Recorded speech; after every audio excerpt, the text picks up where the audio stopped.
आप सभी को नवरात्रि की हार्दिक शुभकामनाएं। पूजन विधि। नवरात्रि 7 अक्टूबर से 15 अक्टूबर तक रहेगी। कलश स्थापना मुहूर्त सुबह 6:10 से 7:10 के मध्य।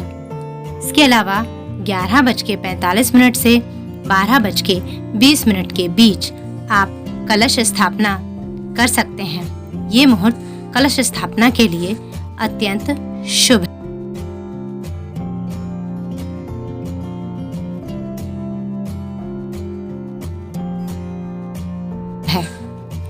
एक चौकी पर लाल रंग का सूती वस्त्र बिछाकर माता रानी की तस्वीर चुन्नी ओढ़ाकर रखें। गुड़हल के फूलों की माला पहनाकर विराजित करें। रोज अपने ऊपर गंगा जल का छिड़काव करके ही पूजा की शुरुआत करें। जौ की स्थापना में पहले दिन साफ मिट्टी बर्तन में छानकर उसमें जौ के दाने मिलाकर कुछ जल के छींटे मारकर माता के दरबार में मिट्टी का जौ वाला कलश या बर्तन स्थापित करना चाहिए। जौ वाला मिट्टी का बर्तन और साथ में कलश और नारियल, ये दोनों चीजें पूजा में शुरुआत के दिन माता के दरबार में स्थापित की जाती हैं।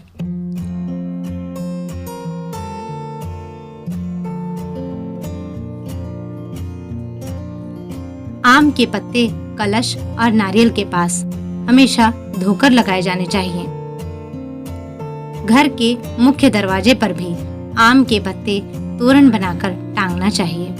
दोनों जगह पत्तों की संख्या 5, 7 या फिर 9 होनी चाहिए, यानी हमेशा विपरीत संख्या में आम के पत्तों का प्रयोग करना चाहिए। सर्वप्रथम गणेश जी का ध्यान मंत्र, फिर कवच, अग्रला, कीलक और उसके बाद 13 अध्याय सप्तशती, फिर सिद्ध कुंज का स्रोत, उसके बाद क्षमा याचना और अंत में माता रानी की आरती, यानी लगभग 3 से 4 घंटे रोज का टाइम टेबल है ये नवदुर्गा का। देवी पूजा की सूक्ष्म पूजन विधि। अगर आपसे माता रानी की इतने बड़े रूप में नियमित पूजन विधि न हो पाए या फिर आप इतना समय न दे पाए तो पूजन विधि के सूक्ष्म रूप को भी आप समझ लीजिए। गणेश जी का ध्यान मंत्र, फिर सिद्ध कुंज का स्रोत, फिर माँ दुर्गा का नवार्ण मंत्र की एक माला, फिर दुर्गा चालीसा, फिर माता रानी की आरती और अंत में क्षमा याचना। जय माता दी।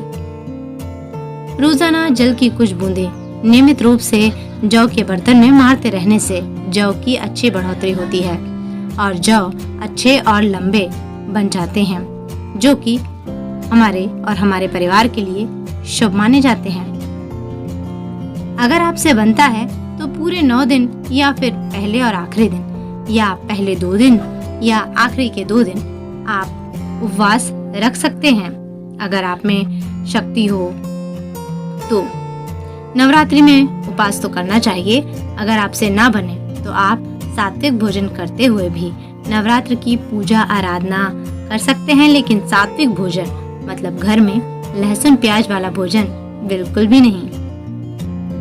अगर आपके यहाँ अष्टमी होती है तो आप अष्टमी मनाएं, नहीं तो नवमी तिथि मनाएं। इसमें उस दिन कन्याएं बुलाकर उन्हें भोजन और तोहफे देकर उनसे आशीर्वाद लिया जाता है। कन्या पूजन के बाद आप कलश के जल के छींटे पूरे घर में अवश्य मारें और माता के दरबार में भी मारें और लोगों के ऊपर भी जल का छिड़काव अवश्य करें। अंतिम जिम्मेदारी।